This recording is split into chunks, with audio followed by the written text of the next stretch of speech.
Kung mahilig ka sa hipon, sigurado magugustuhan mo ang recipe na to.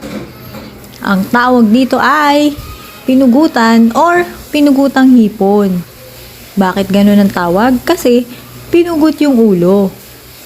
So, katawan na lang ang isasahog. Yung ulo naman, yun yung dinikdik at piniga yung sabaw para isabaw dito. Ang recipe na ito ay nagsimula sa province ng Rizal. At may sahog ito na nagpapaasim. Na napakaasim.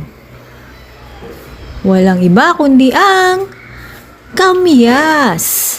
So, dito sa amin, malapit sa aming bahay, sa aming kapitbahay at kamag-anak ay mayroong puno ng kamyas na hitik sa bunga.